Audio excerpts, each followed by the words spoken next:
thriving job market and low cost of living, plus a wide range of veteran benefits, make Indiana the perfect place for veterans of the United States military to call home. InVets can help you find that home. We're an organization started by veterans to help former service members transition to civilian life in our state. InVets can help you find the community with the career opportunities, housing, schools, and amenities that fit your lifestyle. To learn more about InVets, visit us at invets.org today. Victoria. Jesse, nice to see you. This is awesome. Yes. You are #1 of our Meet the Team. So that's pretty exciting. That is exciting. Yeah, especially in this. First and best. Well, that was what we said. We won't say that to anybody else. Right, right. So sorry, rest of team. But it is exciting to be able to sit down with every single person at InVets that's frontline, Right. that's face-to-face with a service member served.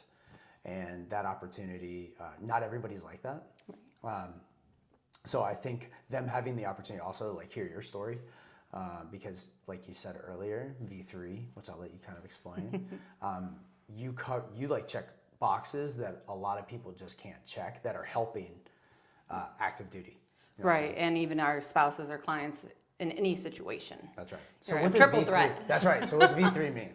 So V3 originally, when I'm a veteran engagement manager, is viewing Victoria's visits. But for this podcast, V3 is veteran, Vicki, and veteran engagement manager. So I have the whole realm because I was a veteran. I served for 20 years, retired out of the Air Force after 20 years as a maintenance.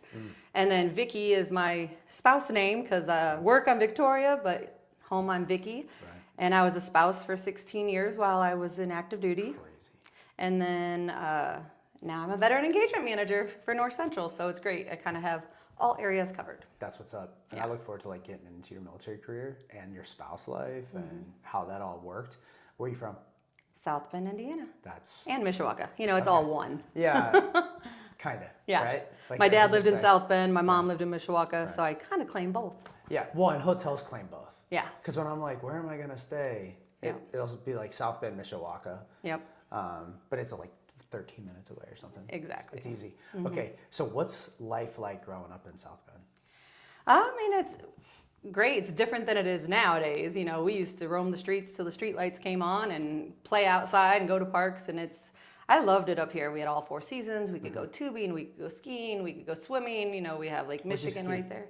We went to Swiss Valley. Okay. Yeah. That's right. And Wilson Park has I the need hills to for check that tubing. out. Yes. Yes, and frisbee golf and all of those things that not a lot of other places knew about.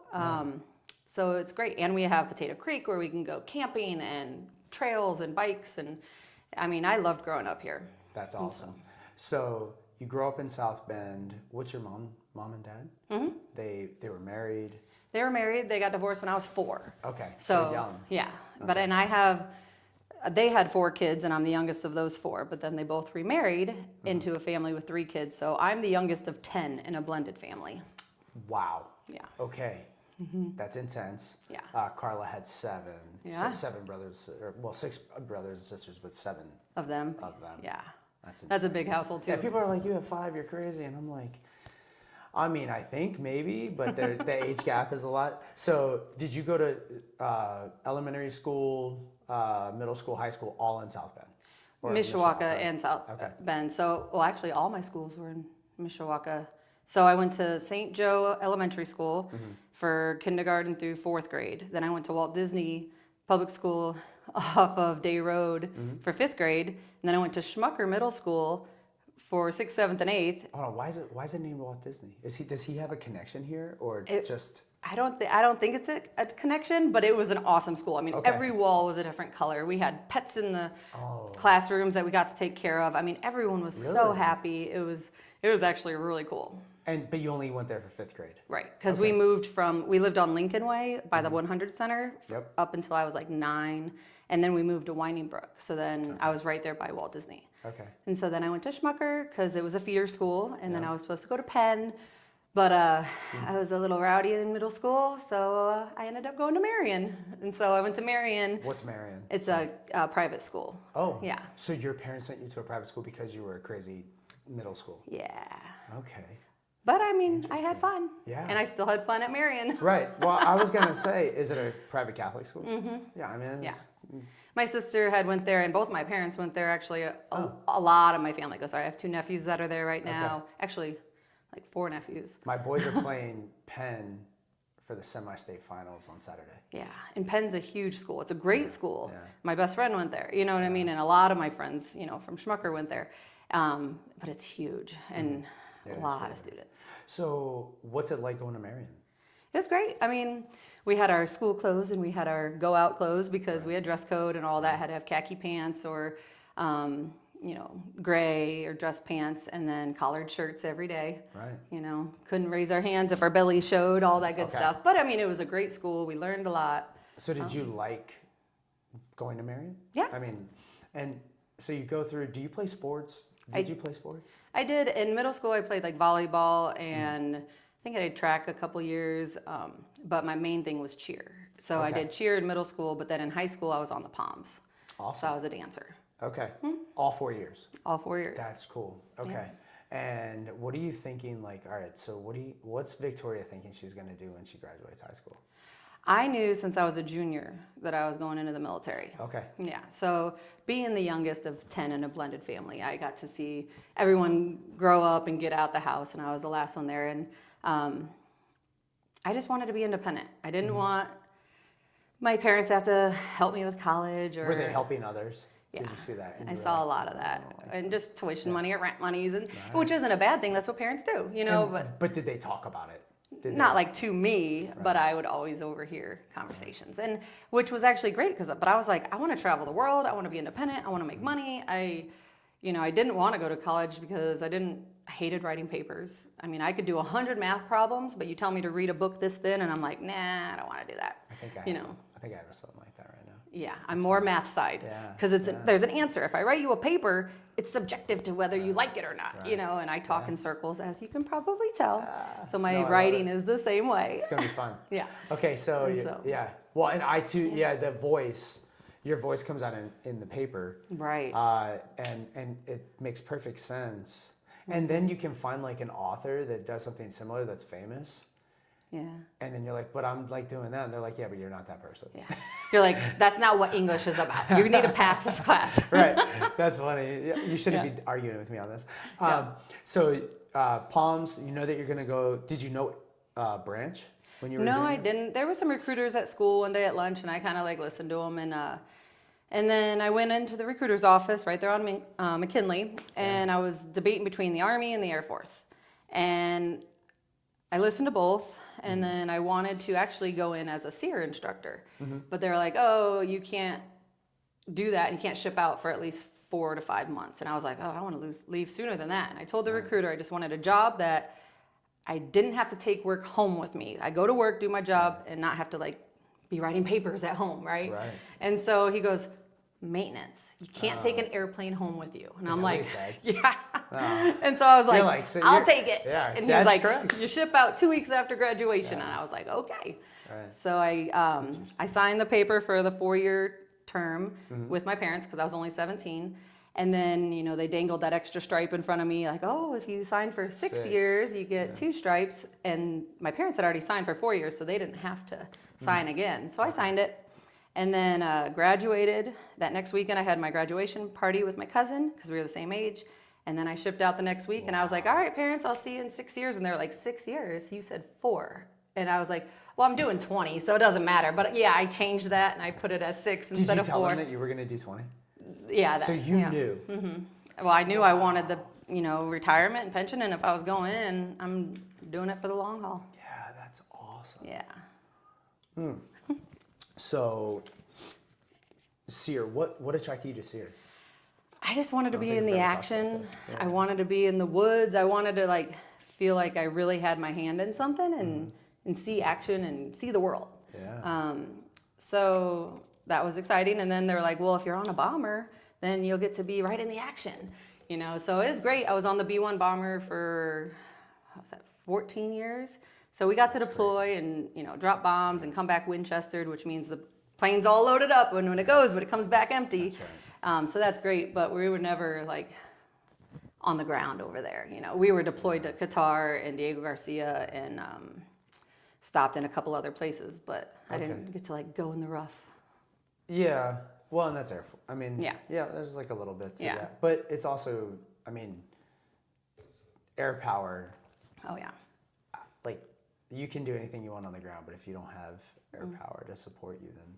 Oh, yeah. And the B-1's amazing how it can do that. And it can come in so fast you don't even hear it, drops them, and it's out of there. That's nuts. You know, it's great. It's great to be a part of that. So you go to basic. Any difficulties at basic? Like, was there anything that surprised you? What year was this? 04. Okay, 04. Yeah, 2004. So I went to basic June 21st. I was trying to think about females in SEER at that time, ladies in SEER, because there was, I don't know if you know this, but there's one very famous death. The first one, yeah. Yeah, well, the famous one. And she became a gunship. Oh, nice. Okay. And she spoke at my graduation, Lieutenant Colonel. She made Colonel, and then Angela, I want to say her last name was Black. Okay. And she was awesome, but she was late 80s, early 90s. Oh, okay. And then in the, I'm sure that there was some more after that, but then a girl named Jessica in the 2000s, around that time. And now there's been a few. Well, and I never really did any research into it. I was just reading duty titles, and I was like, that sounds cool. Survival, Let's do evasion, that. resistance, and escape. It sounds good. And that person's all like camoed out or whatever. Yeah. I was like, I want to do that. That's cool. My recruiter showed me a picture of at that time it was Battlefield Airmen. Yep. Right? And the SEER picture looked like a dude standing over a dead deer. Because it was a black and white picture. Yeah. I was like, what is They're hunting. I was like, are they kill like PJs are doing their thing, controllers and TACP and EOD. And at first I was like, I just killed a deer like 2 months ago. I don't think I want a job that does that. And the guy's like, well, you can't do that one anyway because this was still how ignorant recruiting is.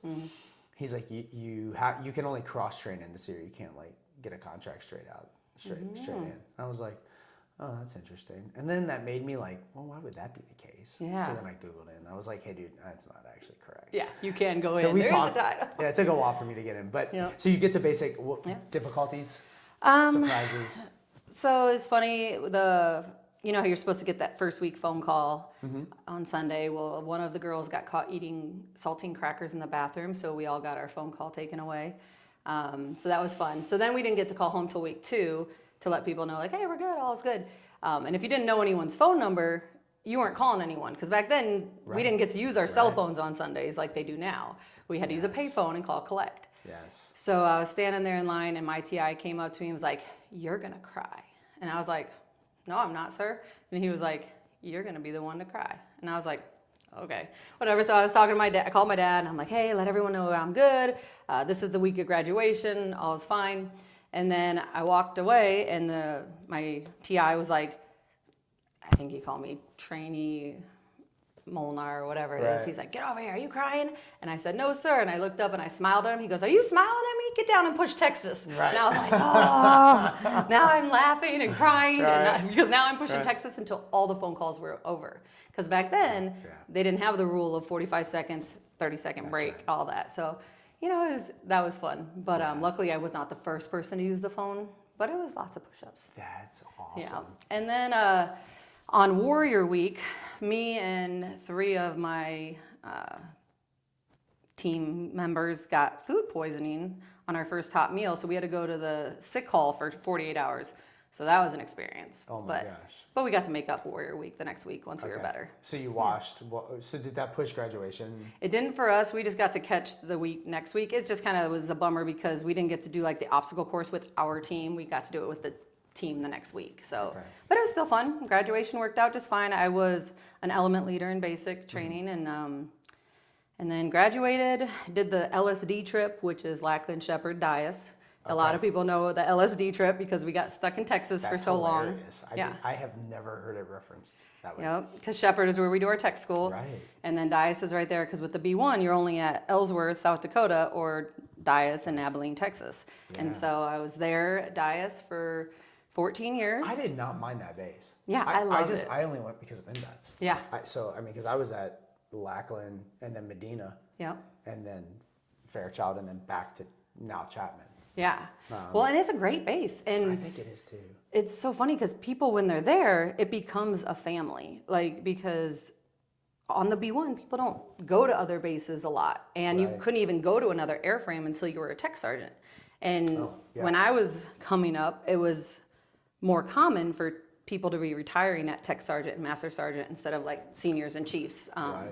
So there had been people there that were there for 20. So you're saying 20-year tech. Yeah, and retire And there. that was common. Yeah, very common. Wow. It's definitely changed. Yeah, definitely. Now, now we meet people that are like a 9-year tech sergeant. You're like, how in the world? Like making stripes every first time. But yeah, I got lucky. I was having my kids and I was an instructor. And after being an AETC instructor, I got a BOP. So then we were able So to you at have least an instructor badge. I do. Yeah, you got the master instructor badge. Master That's instructor. what's up, I do. I did the CIC and the BIC and the MIC, all the classes for it. So you were an instructor for the For the B1. Training on the B. Okay, but hold on. Yeah, we yeah, can't- sorry. So far. So graduate basic, you do your LST trip, which is awesome. Is there anything that stuck out at tech school? Like, what was that like? I mean, for us, it was easy because we knew where we were going. It was 3 months. So I got to tech school, I think, in August, because June to July. Yeah, August. And then I was at Dias in December, right before Christmas. Okay. Yep. The one thing that was sad is my sister got married in, I want to say it was St. John's. And I was in tech school, and I couldn't get leave to go to the wedding because we were still in trainee status. So I had to miss her wedding. But it was a beautiful wedding. They all had fun. And, of course, I saw pictures and stuff. Yeah. But that was the only thing I really missed when I was there. And then I got to Dias, which was funny because there was 6 of us going to Dias from tech school, all going to the B1s. And only one of us out of the 6 was married and had, like, household goods and a car. So her and her husband had a U-Haul, and they were pulling her Jeep on a trailer. Well, me and another guy was like, well, we don't know how we're going to get there. We don't want to take a bus, or we don't want to, taxi or anything. So we rode in her car on the trailer to Dias. Oh my gosh. Yeah. So Really? Yeah, That's fantastic. Yep. I've always been surprised I've never seen a human in those seats. You know what I mean? I know. I think it's illegal. Well, it is definitely. But this was many years ago. Right. But it was only like a 2.5-hour drive, so it wasn't like far. Yeah. So you just We just rolled the seats back and took a nap. Right. For 2.5. So then you guys show up, you check in, you get squared away. You're no longer a trainee. Right. You're now an actual airman. Yep. On your We're own. A1Cs there, living in the dorms, enjoying life, learning a lot. I mean, the B1 is an awesome plane, but it is a beast to learn because it's just a lot of small compartments and big bomb bays and just holds a lot of gas and bombs. But it is great. Terrifying. Yeah. Yeah. So Loved it. so 2005-06, is that where we are? Okay. And so Iraq's going on hard, like right there. Are you thinking about that? Well, I wasn't trained up yet to be able to deploy. So, but a lot of people were shipping out with the B1s to go to Diego and Guam. That might have been the Guam trip. I don't remember. But so we stayed behind and still got trained up. And Were you thinking about deployment? Oh yeah, so there's 2 squadrons at that time. There was the training squadron and then the deployment squadron. So the 28th was like people that the pilots are getting trained and like we're maintaining those planes, and then the 9th is the deployers, the pilots and everyone. Yep. So we started in the 28th, and then it was like our goal was always to get to the 9th so we could get on the road. Okay. Yeah. How long did it take before you got there? I went over to the 9th right away. My first deployment was in 06. So yeah. Pretty fast. Yeah. Okay. And I don't remember the months, but went to Diego, stayed there for about 3 months, and then forward deployed to Qatar for the last 3 months. Okay, so it was a 6-month deployment. Yeah, This was a real deployment. B1s did 6 months, every time. No TDYs. Because we would take 6 months, then Ellsworth had 2 deploying squadrons, so they would take 6 months, another 6 months, and us. So always having coverage, nonstop. Full presence. Any activity while you were Well, on that one, we didn't have any activity towards us since we were on the island, but that was the same deployment that the B1 belly flopped on the runway. Oh. Yeah, it came in for a landing and they didn't put the gear down. And it literally, yeah. So that B1 got stuck there for a while after our deployment getting fixed. Yeah. But it worked So out. how does that work how does that impact the crew? Well, of course, all maintenance gets called in. You know, it happened at night and lights everywhere. So everyone who's a mechanic, get your butt in here. Did something happen? Did we do something wrong? Investigation. Right, investigations, everyone come up there. So the main investor... Do they have two Like, I've read that there's two. There's, like, the one where you're safe and you share honesty, and then there's the criminal. Like with accidents? Yeah. I guess. I mean, that's kind of like OSI versus, I guess that's true. personal, right? I just read about this, like, within the last... Well, in a deployment, we might not have had, Yeah. two types. Yeah. The main thing was, as I remember, is we were out there and the first investigator came up and wanted to just look inside the windows because obviously we couldn't go up the stair ladder. And he was just looking to see if the gear lever was down or up. Oh, man. But it was in the up position. So maintenance was green and good to go. So they just landed the aircraft with no landing gear. Yep. But that was old hard luck, 132, and it got completely rebuilt up and got back in the air. I mean, how much of a blessing is it that there was not an explosion? Oh, very much of a great blessing because Diego, the island, is only like 4 miles long, maybe 2.5 miles long, and that the bombs didn't go off and all of that. So that would have changed everybody's life. Like, oh yeah. Like, because there's just not enough space for it to go. Yeah, exactly. Oh my gosh. So did you guys get grounded, like, for a period of time? The pilots did, and only that plane. But no, we okay. continued on with missions. Really? So they got that thing off and out of the way? Yep. Wow. Yeah. All right, so then you come back home?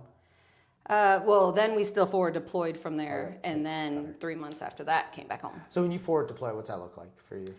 It was great. We lived in the trailer camps, and over by the Bra. You've been to Qatar?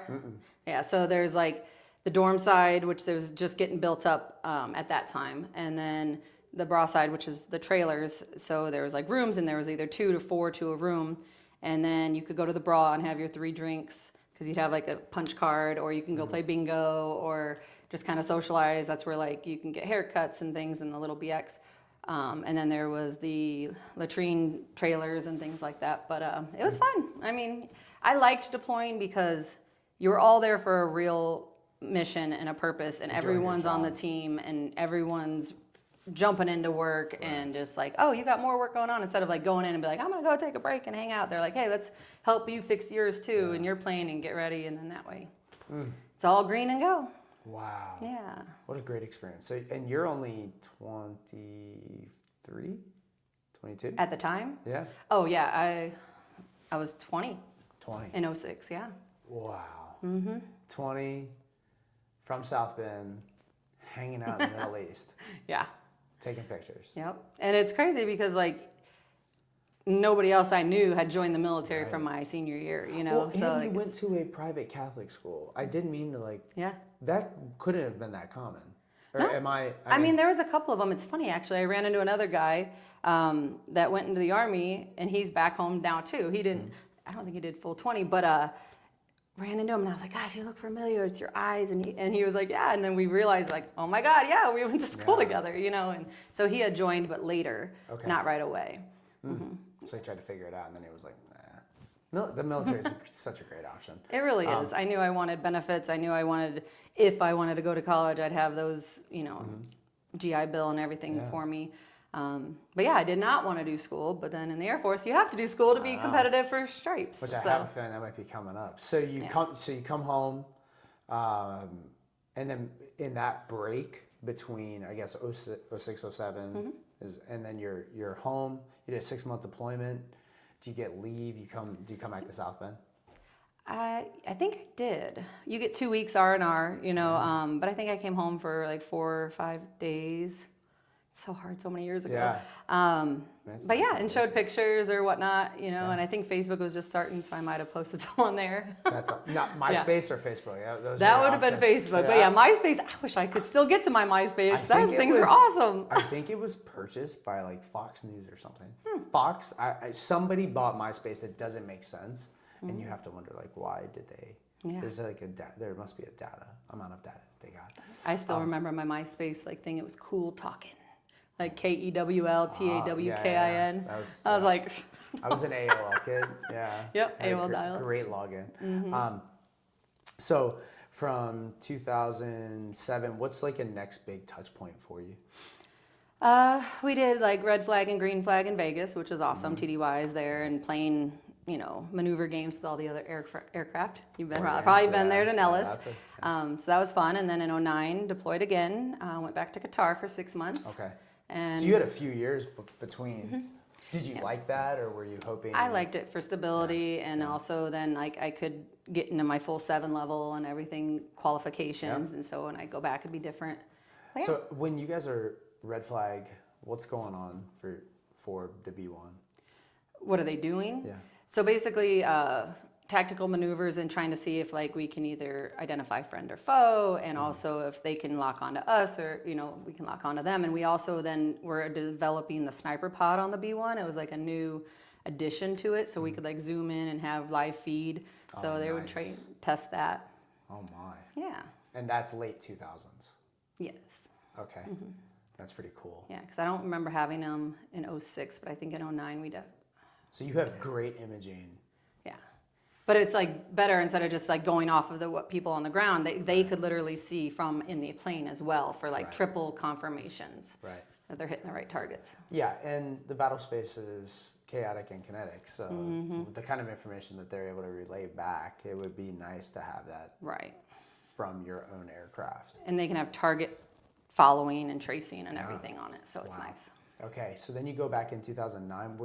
Where do you go in 9? Back to Qatar. Back to Qatar. Okay, and similar mission. I mean, is the mission pretty much? Yeah, exact same. You're dropping bombs and taking care of whatever is needed. Going out there, and the 135s would fuel us up. We'd go out and loiter and be ready for when the people on the ground need protection. Yeah. How often would you get called? I mean, The planes. Yeah. I mean. We called in for support. We got called in a lot. We actually would, every time our plane would drop, we would spray paint a bomb on our nose doors, and we'd write how many bombs was dropped on there, or a W if we Winchestered. Right. So yeah. So it was busy. Yeah, we would have like, of course, friend rivalries against plane to plane who dropped the most. Who dropped more? Yeah, of course. Well, that's why they're there. I mean, they're not there to come home with, right? I mean, it's like that's the nature of war. So, when are you getting called into Iraq or Afghanistan or? Kind of both. It just depended on the mission that day. Because that's crazy, right? Yeah. Like you can be in. They could be anywhere. Right. Yeah, and the B1 can stay up as long as the pilots are cleared to stay up. Because we can refuel in. The go pills and the downers. Yeah, but they literally can just keep refueling in the air and stay up as long as they have to. So that's incredible. And when you guys are just loitering and hanging out, waiting for a call, what do you do? So we're not in the planes. The B1 only sits 4 people. That's right. Yeah. So the B1 literally only has pilot, co-pilot, OSO, and DOSO. Yeah. There's my ignorance. Yep. Yeah. So we're back at the base in Qatar, like fixing the next plane, or gassing it up, or sleeping and waiting for it to come back. Oh, wow. Okay. That's pretty cool. Yeah. Like it wasn't uncommon for us to launch out my own plane, and then say it's like the end of my shift, go home and sleep, and be back the next day to catch my plane. Like they would go out for 8 or 12 hours depending. Wow. And then you get them. That's awesome. Yeah. What a cool journey. And then, so you're at DICE the whole time. Okay. Do you get deployed elsewhere? I mean, I'm not deployed elsewhere. Do you get stations up in North Dakota? No, I never went up to North Dakota. Did you want to? No, because it was always the joke of do we want hot or do we want cold? Right. And it's easier to work and feel your fingertips doing maintenance in the hot versus the cold. So true. So yeah, I mean, there's times where they could do, people could ask for swaps and switch bases, but all the stars have to align, and you have to be the same skill set, and both parties and families, and then the commanders and leadership have to approve that. Everybody's a part of this. Right, Oh if my they do that. But I never wanted to do a swap. Okay. No, you're right about that dexterity. Having to do work when you can't feel your fingers is miserable. Oh yeah, or when the tools slip and then you're, Right. I'm like, I don't know if it's gonna break or bleed later, but that hurts. That's awesome. Yeah. All right. So what's going on in your career after that deployment? You come back, then what because you're pretty seasoned. Yeah, so that would have been middle of '09, which means I had been in for 5 years. I was already a staff sergeant. I had just re-enlisted. I re-enlisted in the desert so I could get that tax-free bonus. Yes. And then came back, was pregnant, and in debrief for a couple years, which, because you can't work on the flight line if you're pregnant because of the chemicals and the radar and everything.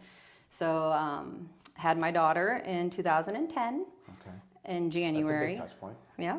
And so she's a little war trophy.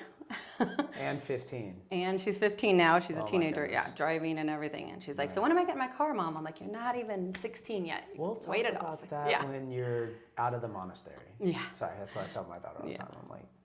I'm like, we'll figure it out. Yeah.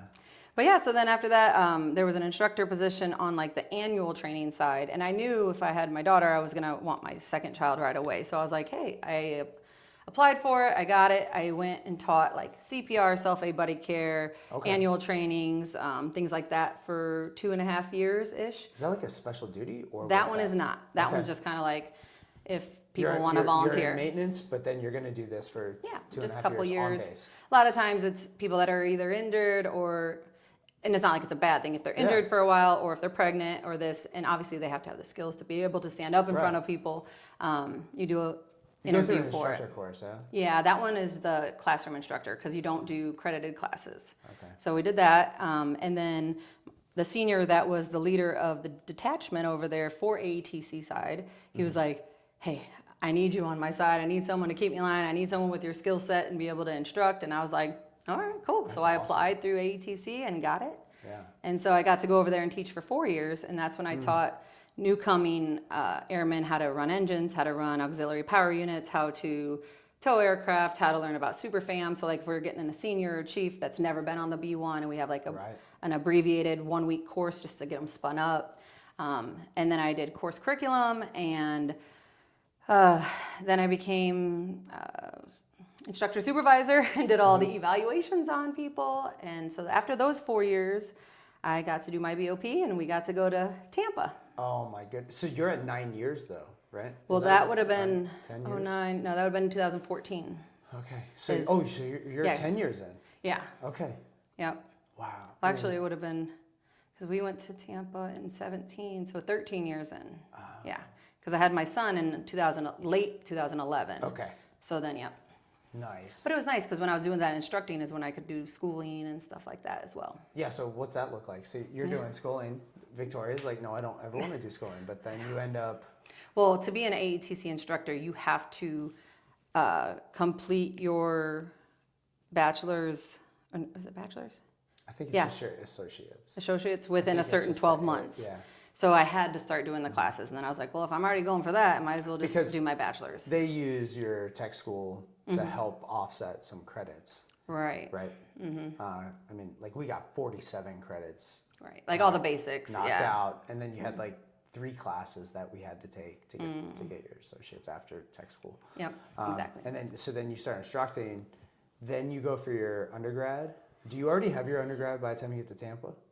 Yes, because I actually had my master's by the time I got to Tampa, I think, because I wanted to go cross over to OTS. Okay. Yeah, sorry, lots in my 20 years trying to dig it back out. Yeah, for sure. Yeah, so I finished my bachelor's while I was an instructor, and then I started my master's because I finished my master's in 2017. What'd you do your bachelor's in?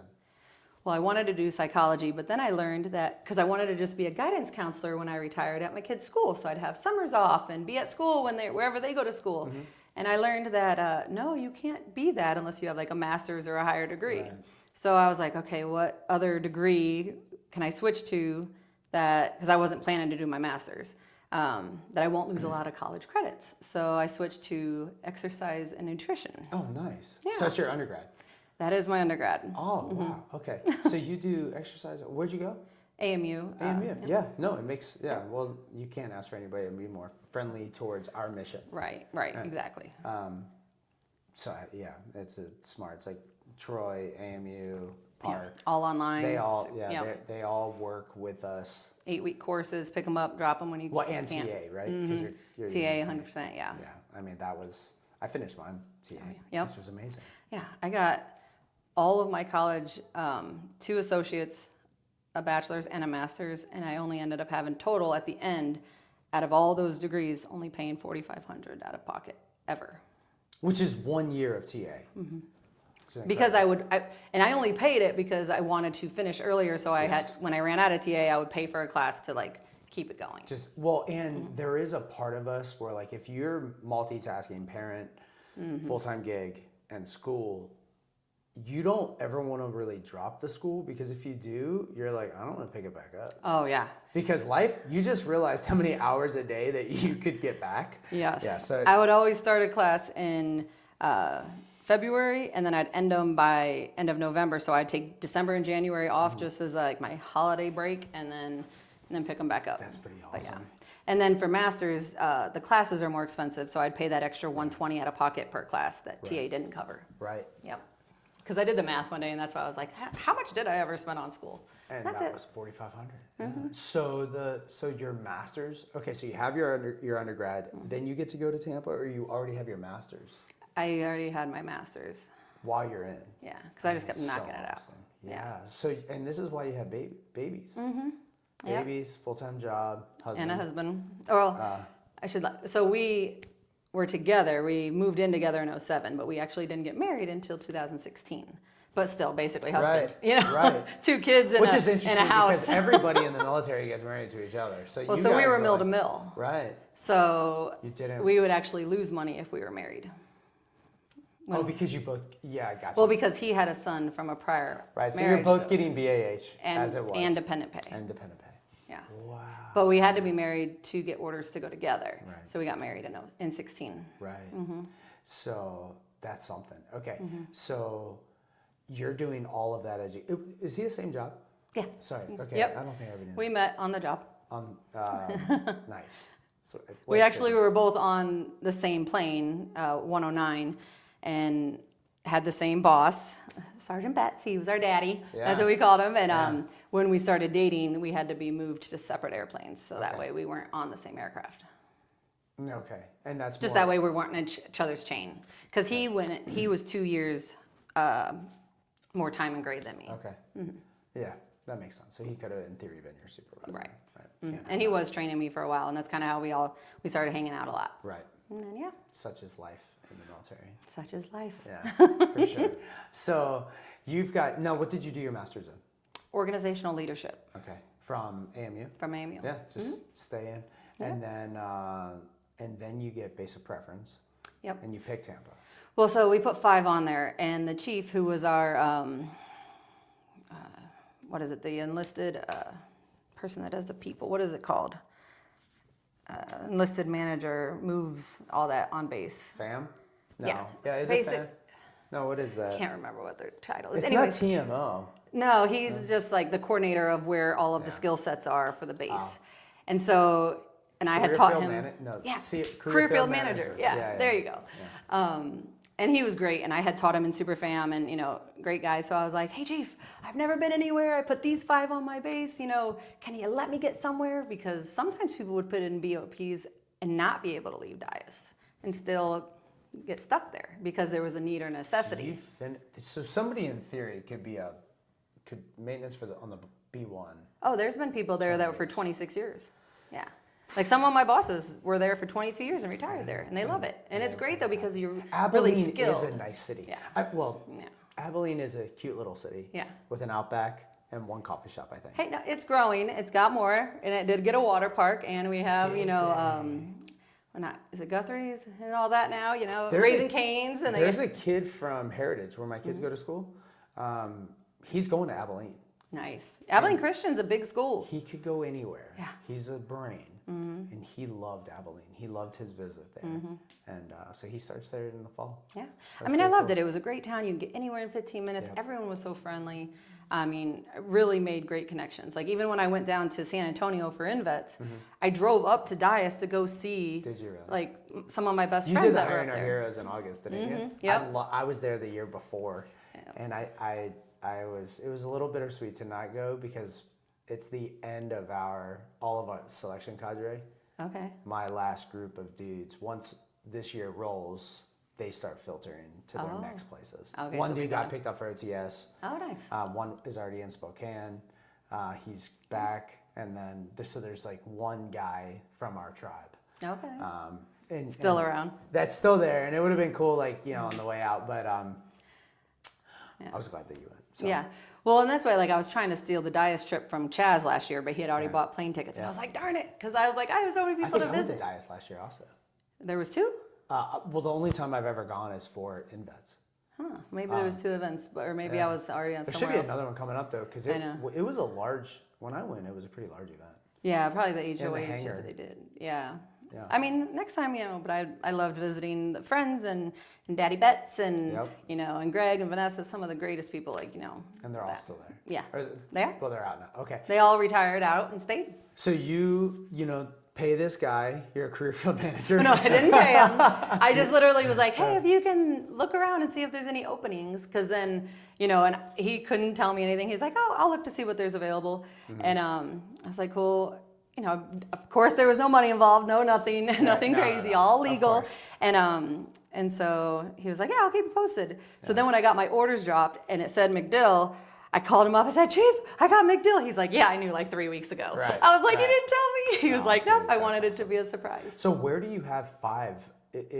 Like what 5 bases would it be? So I put on there Travis and March, which are both in California, Yep. and then we put McDill and we might have put Egland, maybe for both see in that. in Yep. Florida, and then maybe we put Kirkland and just McDill. But anyways, and then we put Scott Air Force Base, which everyone knew nobody's getting Scott because it's an AMC headquarter base. It's really hard to get in there unless you have a specific position. Is it really? Like people that they like staying there, but At Scott. yeah.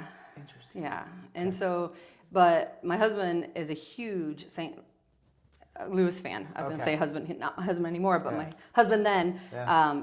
My son is named Ozzy after Ozzy Smith. Oh, Ozzie Smith. Yeah. Yeah. St. Louis Shortstop. Shortstops. Yeah. So Yeah. I it used was, to have his baseball card. Yep. Oh yeah. So we have Ozzy everything. Yeah. So he really wanted to get to Scott, so we tried. But Doesn't he have he's got the picture of him fully laid out, parallel to the ground. doing his backflips. Yeah, and then he did a backflip every time he went in. Mm-hmm. Yeah, Oh yeah. I can see why somebody would have. I grew up in Baltimore, so we were Cal Ripken Okay. guys. So Well, I actually, for my husband's 40th birthday at that time, did one of those cameo videos and had Ozzie Smith do a birthday specifically for Joe. Oh, and wow. called out and said, hey, I heard you have a little Ozzie too, like all that Yeah. stuff. So it was really cool. that's legit. Yeah. So that's why. So you guys would have been okay with Scott because. Yeah, he would be at every Cardinals Okay, game. You know okay. what I mean? Yeah. So, But yeah, still, we got Scott. McDill and But loved you got it. McDill, and that's a Yeah. win. Yeah. Eglin's also, I think, would have been. Yeah. That's a nice little spot too. It is. Everybody I know that's there has Yeah. a nice time. So, Chris's brother is, I think, at McDill, which is funny. Who's? Chris Smith. Oh, really? Yeah, his not? brother's in. Oh, cool. Yeah. Interesting. Yeah, he just went down to Tampa and visited him not that long ago. Nice. So, okay, so when you're there though, you're obviously you're not working on the B1. Nope, we moved over to the KC 135. Okay. So now we're on tankers. Yep. And so by the time I was getting there though, I already had a stripe for Master Sergeant. And Master Sergeants normally don't have to do a lot of turning wrenches. So I went in straight as a section chief, so people managing. Yep. Kind of learned a little bit about the planes, did section chief and flight chief for the first 2 to 3 years. And then moved into production and did expediting, which was like putting the people out to do the fixes on the planes, driving them around, and then moved up to Pro Super, where then I would manage all of the work that's on the 12 airplanes that I owned for my shift. Kidding. Yeah.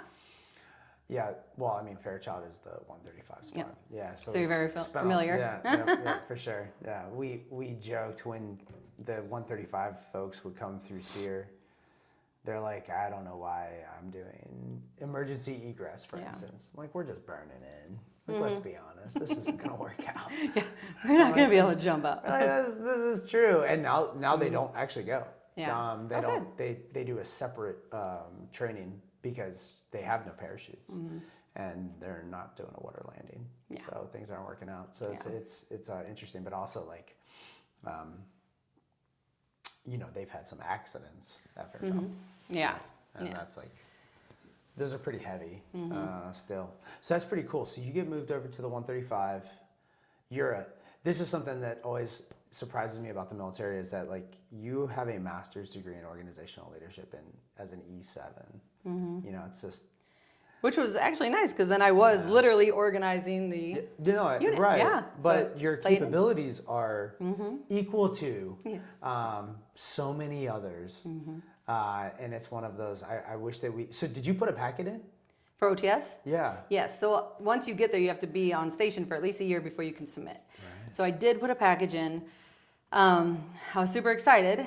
And that year was the year that they only accepted 127 total OTS. And like 87 of them were flying category, rated or not rated. Right. And so I was like, and I was already at 17 years in. Right. And so even looking and seeing like, oh, A1Cs and senior airmen are getting it, but I felt that I maybe didn't get it because they knew I might only do 6 years and then retire, as opposed to an A1C or a senior airman, they can get 10 or 15 more years out of them. Right. Which is fine because everything happens for a reason.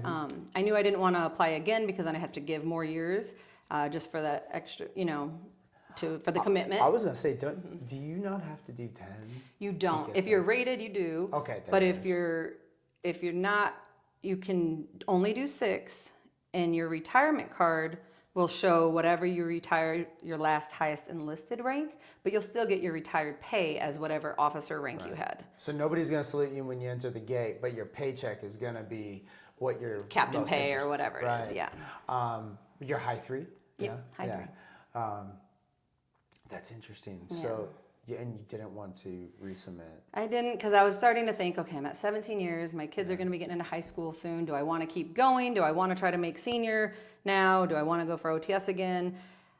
I wasn't sure where I wanted in life. So I was like, if I'm going to get out, I want to get out before my kids start high school. So that way when they start high school, I don't have to move them if I want to retire and come back home. So I decided to not reapply for OTS and also to tell my leadership, like, hey, put me in a non-promotable position because I'm already at 18. I'm going to retire at 20. That way someone who does have more time can get these promotable positions. Yeah. And so I moved over to the resource advisor and dealt with all the squadron money and purchasing and budgets and did that for my last 2 years and retired out. And my daughter was in the middle of 8th grade and we moved home before she had to start high school. Yes. Yeah. My son was in, 6th grade? So yeah, it worked out great. That's perfect. There's such a value to the fact that from a financial standpoint, like you're financially secure, right? And your kids haven't even gone to high school yet. Yeah, at that point, yeah, exactly. That's like super beautiful. Yeah. Yeah. All right. So, anything exciting happened those final few years? I mean, pretty chill. Or? I mean, yeah, we had lots of hurvacs, which, when hurricanes are going through Florida, we have to. It's up to the base commander whether we're getting rid of all the planes, getting them off station, and so that's a big movement.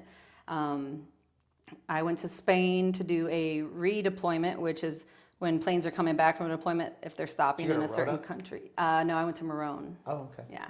So I was there for a couple weeks. I led that team, so that was fun. We got them all home safe, and then we did like 3 hurvacs, which is deploying all the planes out and sending them to Fairchild or sending them to Kansas or Wichita or wherever they need to go, and then bringing them back when the weather's clear. So how long did you get to stay in Tampa? I was there for about 6 years. Yeah, I was gonna say. Yeah. Because if you're there in 18. Yep, we got there at the end of 17. You punched out in 24. Yeah. Right. Yep. Yeah. That's another thing that I think is amazing about the Air Force. Like you got to. I mean, you were in an amazing spot for 6 years to finish out your career. Exactly. And we did have some gnarly hurricanes roll through. Yeah. Because Eglin got destroyed trashed. on one of them. Yeah. Because Herbie acquired I think the Ton of 'em. F-15s or whatever. Yep, moved What- them right I can't over. remember what's over there. We but- got a lot of people that had to PCS down to McDill because that hurricane hit them so hard up there. Right. Like there was like an argument that they wouldn't rebuild. I don't think they did, That's or parts of it, you know. Right. But yeah. that's insane. So good Spain trip. Now, when you did Spain, did you get to like? No, because it was right in the middle of COVID. So we were stuck on base. It was still fun, but I got to see the flight line, I got to see the dorms, and I got to see Subway Okay. on It's base. kind of like being right here. Yeah. There's a Subway across the street. Exactly. So when you're in Spain, so this was 2020, 2021. Yeah, I think it was maybe like June of 2020. The airport, yeah, that was a tough time. What was your experience like? During COVID? I mean, we all still had to work, but we worked at where we had like rotating skeleton shifts. So we did like 4 on, 3 off, 4 on, 3 off. But that way you were always working with the same people. Yep. So that way if we got sick, which is kind of like good and bad, Quarantine, you know, quarantine altogether. But it was kind of nice. But when you take 4 days off like that and they're doing 24-hour shifts and you come back, you're like, oh, what's up with this plane now? You have to relearn what was broke, what's not broke anymore. But you're also in leadership. Production at this time. Yeah. Yeah. Oh, okay. Yep. Yeah. Which is like the maintenance side, driving all of the maintenance and scheduling and the flying. And was it? So I was in Washington during COVID. Oh, okay. So we had a very interesting experience. Like it was very serious. Whereas Idaho, my friends at Mountain Home were like, yeah, I mean, there's a thing happening. I mean, of course, the military had its part, Right. but then the state was pretty open. Yeah. And then you and had Florida was pretty open about it too. So it's like so for me, military and Washington were like they were kind of linked up. Like they were like I wasn't technically allowed to go for a run on base in Washington. Like I have pictures of me running on base with not one vehicle in the picture. Wow. Like it's eerie. Like running along the flight line. Yeah. And there's nobody. Nothing. Wow. But I do enjoy that picture. But whereas Florida was pretty wide open. Oh, yeah. Wild East. People were still everywhere. People were going everywhere. Right. They just put on these masks like it was Right. helping, you know. And everyone had the mask to like here, so they could still breathe. You know? There's a But dude it's on our ears. We're good. There's a dude at my local liquor store, Yeah. and he still wears the mask, but he wears it around his ear and then right here. And I think I don't know what's going on. I don't know if So he's not breathing in but he can talk. but he can talk. But I'll see him this weekend, and he'll have his little blue mask on, but it's not covering anything. Wow. And he drives like that. He has a very distinguished Jeep. So it's like, it's Maybe on he's like just covering 35s. something right there. Has a really bad mustache. Like he was just really glad that COVID came around, and he's like, I don't see any reason to change. Yeah, all right. Comfortable with it. So because when you would leave base, it was open, but then when you come on base, or did you? There was a mask policy on base. Yeah. Yeah, we had to have it on Because base. the SecDef had a policy. Yeah. And that was the driving force. Yeah. Whereas for us in Washington, like we couldn't enter a grocery store without having a mask on. Oh. And when it was very, very new, it was like that everywhere in Right, Florida. But right. then, yeah, after about a couple months, it lessened up. It was like that like a year after. Yeah. Yeah. You definitely didn't go to the commissary during COVID time because you're on base and had to wear a mask. We would go to Walmart because we could take it off if we wanted. My wife would drive to Idaho to get groceries because we were 45 minutes to Coeur d'Alene. Yeah. And she's like, I just don't want to. I just want to be able to go buy groceries and be left alone. Oh yeah. So it was. So Florida had a different take on it being stationed there. Yeah.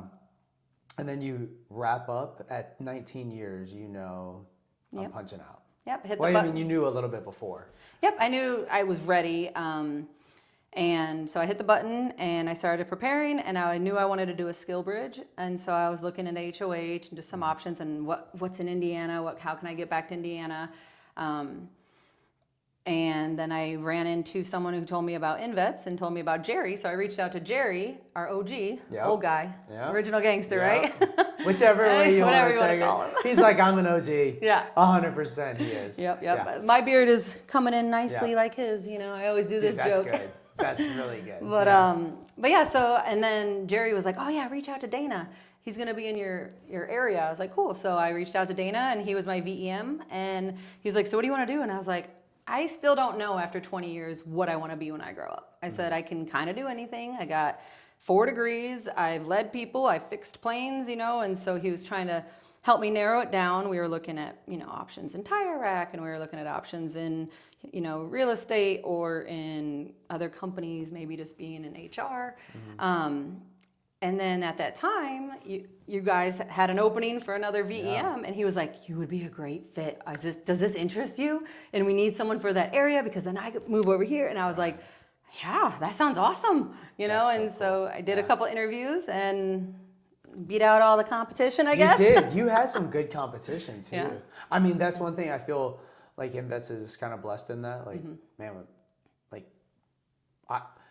the quality that we're pulling from people getting out of the military is great. So many different people. I heard about it from like the Central Indiana. Like when I walk in the office, they're like, "So you're who they picked?" Like it was like I was like, "Oh no!" But it was one person specifically said, "I don't think you have any idea how competitive that spot was." Wow. And then I did end up seeing, like when we were hiring Central Indiana.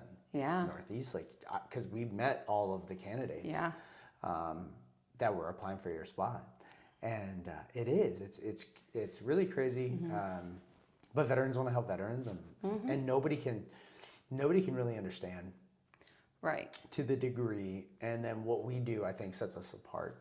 Well, and I was very nervous because I had never done interviews before. I've done like boards and panels in the military, but that was just about what I did do, and they're like, you guys are asking like, well, what can you do? I'm like, I don't know anything. Just put it in front of me. I'll figure it out, That's funny. So it was, I didn't know if I did good or bad because I had never done an interview. I thought it was a chat at first and it was a full-blown interview. So I probably should have prepped a little bit more. Yeah. I came in. Yeah, I was on recruiter assistance program. Oh, wow. And we were desperate. Yeah. We had bought a house in November of 22. I'm still doing my job until November of 23. So I'm living in a cage on our SEER compound in Medina, like 100 feet from the ice bath. Wow. And I come up, I get recruiter assistance for the final time I can, just so I can have 2 weeks at home. Yeah. And I helped the recruiter. I did the things, made the phone calls, did the tours. Like they were happy to have a dude with a beret. Yeah. Because they have like their special operation now. Like whoever does that recruiting doesn't come from that career. Doesn't know how to speak to it. Yeah. So it was perfect. And then Sarah and I are on the phone. I'm walking around the house. We're on the phone for like an hour. She's like my VEM. Yeah. And she's like, I can't make any promises, but we have a position opening. Would you be interested in coming in for an interview? Nice. So I'm in uniform. I sit down and interview with Sarah and Blaine. And it was pretty entertaining because I also was like, oh yeah, what do you need? Yeah. Like I need to be home. Like I need skill bridge and to be home. Whatever happens after that, like I'll figure it out. Yeah. So I understand how you feel. Like there wasn't any prep. I didn't know what anybody. I saw Brian on LinkedIn. I'm like, I'll do that. Yeah. Where he slides down fire poles. Like sounds great. Is that what we're doing? Brian's gonna hit me right now. But I mean, I was like, is that what you guys do? Okay, that works. I can do that. Yeah. And then that's not what we do. So it was. And I feel like anyone in the military has done that, where it's like you get thrown in a position and after a week or two, you pick it up. That's right. You just got to get in your groove. And when that's the biggest sell. Yeah. I mean, like when we have our summit, that's a conversation point. Right. Like every single veteran in here, most likely, can fit into, unless you have some technical requirements. Like right. If you're a surgeon. That's right. Yeah. Or like you may need a medical degree. I need to know how to read CAD or whatever. I don't even know what that is, but that's a word that I'll throw out. And then engineers, I get it. Yeah. But they can probably also learn that in like 6 weeks. I mean, like if they're willing to put that effort into training them or just saying, hey, here's the stuff. This is what you got to do. Take a week, learn it. Yeah. Show me what you got. If you're responsible for ensuring that an aircraft flies, like you can learn a lot of things. Like specifically in your case. Oh yeah. Everyone always used to ask me like, so you fix airplanes all day, so do you change the oil in your car? And I'm like, I can, but I don't because I work on planes all day. I'm not going to Right. work on my car at home. Right. I take that to a place. Right. It's $40. Why would I do that? Yeah. Yeah. So you interview with InVets, things go well. Yeah. Obviously.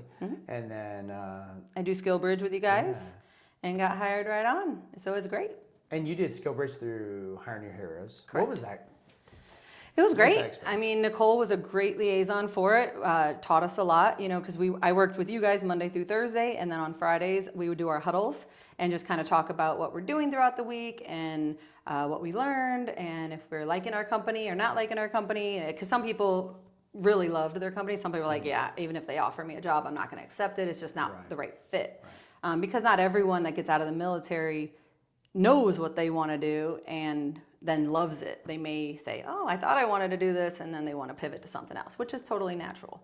But yeah, so it was great. Did that for 90 days, and then full time. Yeah. But it was able to get me back home to Indiana, get my kids into school before the end of 8th grade for my daughter and 6th grade for my son, so they could start making some friends before high school for my daughter, and able to buy my forever home and move home and see people and A nice car. We won't go I did too get deep. my retirement car. You did get your retirement car. That's awesome. I like that. Yeah. So for folks who are 12 months right now, 12 months out, like they know that they're punching. What's your words of wisdom for them? I would say definitely know if you're doing a skill bridge or not. If your command team is still on board with that, because all the regulations are changing and everything, or a CSP, if you know you're going to want to. A lot of people are like, I want to do 180 days in skill bridge. I don't recommend that, because that 180 days you have to out process, you have to take all your terminal leave, you have to do your house hunting and the skill bridge. I always tell people 60 to 90 days if you have enough leave saved up, and depending on if you're moving and stuff, because then you do the skill bridge, you out process, do all that, do the skill bridge, do your terminal house hunting, do your terminal leave, and then if you do get that offer of the job from your skill bridge, you can double dip that last couple months to build you up that safety net or that savings account, or for your house or for your move or whatever. Don't do the whole 180 days. But now I think it's changed where you can only do 90 days max, which is great. Depends on rank structure, I think. Yes, rank and all the new regulations. And branch, and then, I'll just throw like my little side point. Know what you want a little bit. I mean, I think you and I get to work with a lot of folks who you ask them, like, what would you like to do? And then they say, I'm open, right? Right. And you were open and I'm open, and then we were blessed in where we fell. find out, right? Yeah. But a lot of people who are open, they don't get to just land somewhere. So, and else. that's where I was blessed that I had a really good TAPS class when I was getting out, and there's a link on My Next Move. I think it's My Next Move. I send it out to all my clients, especially now if they don't know what they want to do. It's a survey, and you take all these little personality or question tests, and at the end it says, these are your most interested areas, these are your semi-interested, and then you can click on it and it can show you like job titles and opportunities that kind of match in that field, and then it can show you these are the certificates or the qualifications that most of these duty titles would have. Oh, that's huge. Yeah. That's a great resource. Yeah. So I keep it on my DE list. It's always on the Slack, it's under it's in my emails. But that can just kind of help them narrow down to maybe they thought they wanted to be in HR, and then this kind of showed, well, all your questions that you answered show you want to be more in accounting or finance. And that's a free resource for veterans or for really anybody? I think it's for anyone. I know they gave it to us for veterans, and it's kind of, it's great. I mean, we can put the link at the bottom of this in case people want it, I knew it was free for us, and it was in my TAP book. Right. No, that is like, I don't know is a common answer. And it's not all inclusive, of course, it depends, and it can change from month to month. You may take it the next month and it'll be a different answer, It's just a place to start and to start focusing.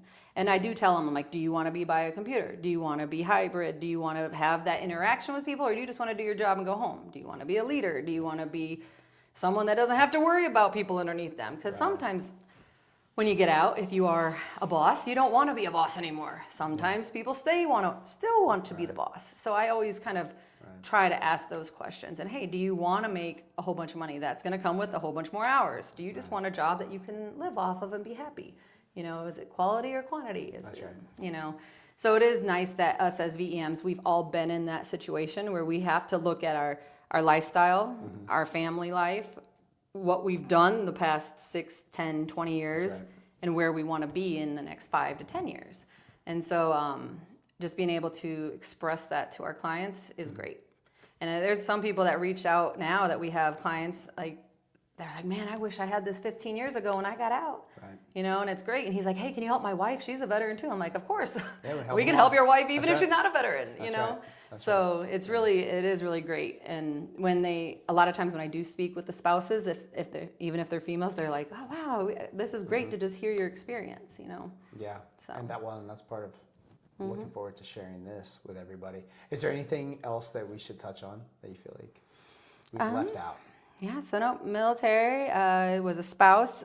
I was lucky for spouses wise, if I talk about that a little bit, I was lucky because we were mill to mill, which means I kind of understood what was going on in the on base and with deployments and TDYs. But I also knew a lot of spouses who were not in the military, and it is hard when the active duty spouse or the reservist doesn't share that information with them. So I would advise spouses to always get on the Facebook pages, to go to the meetings if there's briefings on base, but to also be wise that, like, the reason why sometimes you're not told the information is because you blast it on Facebook. Don't put when deployments are coming home or when planes are taking off, you know, so educating them on that. But it's just that different mentality, you know, but it's great to be there for them and say, look, I am a spouse too, but I'm also active duty. So this is how you have to, if he's not sharing the information with you, this might be why. So just make sure you understand that, you know. And then, but other than that, I mean, no. I'm loving what I'm doing. I love helping people, love being around, love being back home in South Bend, making connections again. And my kids actually like it. They were mad when I was moving them from Tampa. They said, why are you moving me to Old People Town? I said, Old People Town. Well, wait a second. Okay, hold on. Hold on. Do you know where you live? Yeah. Well, I said, you only think it's Old People Town because every time I bring them home to visit, all they would see is grandma, grandpa, aunts, and uncles, you know, which their aunts and uncles aren't even old. You know? Right. But I said, trust me, it'll be fun. And so about 3 months after we lived here, my daughter came to me and was like, thanks for moving us here, Mom. And I said, are you my daughter? She goes, it's actually really cool up here. You know, so I'm glad that they're being established and happy. And having family. Yes, and having family is great. You guys have a good network, and then your children have the opportunity to grow up with those folks around. So and they get to meet them a lot more. And then their dad lives in Nebraska, so they go travel over there and see their dad and their brother and their sister-in-law and their niece Marley, and so it's really great. And we have a great relationship with them. And so JJ, who is my stepson, I've known him since he was 7. He's also in the military. Yep. So it's great, you know, military family. They came to visit just the other month, and it was fantastic having them here. Do you think that one of your kids will join? I don't think so. I don't think so. They both have said no, and I would support them either way. Yeah. You know, but I know my daughter's like, and my son's like, he keeps changing what he wants to be. He wanted to be a doctor, and then now he's like, I just want to buy a whole bunch of land because then I'll have land and then I can sell it later. And I'm like, you know, you have to pay for that. So what are you going to do to buy that land? Right. You got to have a job to pay for it. He goes, No. no, I'll just pay for it and it'll be paid off. I'm like, you still have taxes. I'll just pay for it. Yeah, I'll just pay for it. That's awesome. You know, so. Well, you also get to do one of the best things, which is go to Notre Dame football games with your kids. Yeah. I took them for their first experience last year, which was great. And of course, they were like in 8th grade and 6th grade, and they're like, what is so great about this, Mom, tailgating? And I'm like, you'll learn when you're in high school. You'll learn when you're in you know, college. But they really enjoyed it. And then going into the game and seeing that, and I was like, you have to learn what Notre Dame tailgating is all about. And so that way when your friends say, hey, you want to go tailgating? You're not like, sure. You're like, yeah, let's go. Yeah, from like one of the greatest football institutions in the country. Totally a different experience tailgating there and going to the games than it is at other, even some pro football stadiums. I would take the college football any day over. I mean, I'm from SEC country, and I'd rather go to a football game, college, and I'd also rather be at Notre Dame. Well, see, even like when we lived in Tampa, we wouldn't even go tailgating at the Bucks. I mean, we'd go to the games, but we would just go to the game. So it's definitely a different world here. But it was great too, because last year I was able to get 6 games, and we were able to gift them to veterans to go to the games too when they either arrived or so they could get out into the community and see what Notre Dame is all about. So that was really cool. We pulled that one hat out of the rabbit out the hat for that one. That was great. That was good. And I mean, I think the service members enjoy also the fact that like we don't just get them somewhere and then let them go. Right. I mean, we stay with them for years. Yeah, try to make sure that they're enjoying where they're at. That's awesome. In a way. Well, Victoria, it's been awesome talking. Thank you. You're the best. No problem. You are too. Thank you for having me. You're welcome. 3 very high life stressors would be losing your job, your health care, losing your home. That's happening all at once to transitioning service members when they're getting out of the military. That's where InVets comes in, where you know everything on the back end is taken care of and you can focus on transitioning well. InVets is a 501c3 nonprofit dedicated to helping transitioning service members and their families find great careers and communities here in Indiana. The way we usually connect with veterans is in-person events. They are assigned to a case manager, which is one of the 5 veteran engagement managers who are located in 5 regions around Indiana. They'll really work hard to connect with them. And then they complete the profile in more detail about the types of careers they want, the skills they have, where they might live, do they have a spouse. So it's a very personal service, and we try to match them with the right career, and we try to match them with the right community.